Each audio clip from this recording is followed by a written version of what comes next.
మందిలో ఒక్కడిగా ఉండాలనుకోడు లోకేష్. మనదైన ముద్ర కావాలనుకుంటాడు. దానికి మొట్టమొదటి సాక్ష్యం ఆంధ్రప్రదేశ్లోనే కాదు, దేశంలో ఏ రాజకీయ పార్టీ చెయ్యని ఒక కొత్త ఎత్తుగడ చేసింది.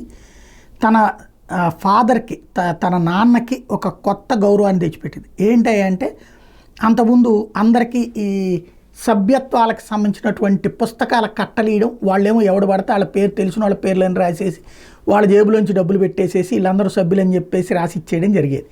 అలా కాకుండా ఒక ట్యాబ్లు ఇచ్చి ఇలాగ ప్రతి ఒక్కళ్ళకి ఆ ట్యాబ్ ద్వారా డైరెక్ట్గా ఎవరైతే కార్యకర్త అవ్వాలనుకుంటారో లేదా పార్టీ సభ్యత్వం తీసుకోవాలనుకుంటారో వాళ్ళని తీయడం, వాళ్ళ పేరు, వాళ్ళ డీటెయిల్స్ ఇదంతా రాయటం, అట్లాగే అంటే ఆ ట్యాబ్లోనే మెన్షన్ చేయడం.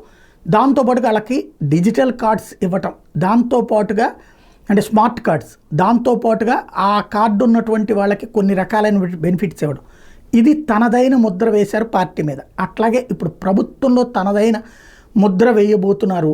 ఐటీ శాఖ మంత్రిగా ఇప్పుడు జగన్మోహన్ రెడ్డి టైంలో సచివాలయంలో అన్ని రకాలైనటువంటి సర్టిఫికెట్లు తెచ్చిపెట్టి అవి వాలంటీర్ ద్వారా ఇంటికి అందించే పని అయితే ఇప్పుడు అవి పక్కన పెడుతున్నటువంటి సందర్భంలో ఆ ప్లేస్లో తాజాగా తీసుకొస్తున్నటువంటిది వాట్సప్ సేవలు. అంటే చేతిలో అరచేతిలోనే అన్ని సేవలు, దాదాపుగా 155కి పైగా సేవలు మొట్టమొదట దశలో తీసుకొచ్చి టోటల్గా అన్ని రకాలైనటువంటి సేవలు వాట్సప్ ద్వారానే ఇచ్చేటటువంటి ఒక సరికొత్తదైనటువంటి ఎత్తుగడ. ఇది స్వయంగా లోకేష్ ప్లానింగ్. ఆ లోకేషే దీన్ని ఫాలో అప్ చేస్తున్నారు. ఇది సక్సెస్ అన్నటువంటిది లోకేష్ చేతుల మీదగానే ఉంది. ఇది కనుక సక్సెస్ అయితే దేశమే కాదు ప్రపంచం మొత్తం ఇది ఫాలో అయ్యే అవకాశం ఉంటుంది. ఎందుకంటే ఇప్పటిదాకా ఒకప్పుడు సంస్థల కార్యాలయాలు, ఆ తర్వాత మీ సేవలు, ఈ సేవలు, ఈ నుంచి మీ నుంచి సచివాలయాల నుంచి వాలంటీర్లు, ఇప్పుడు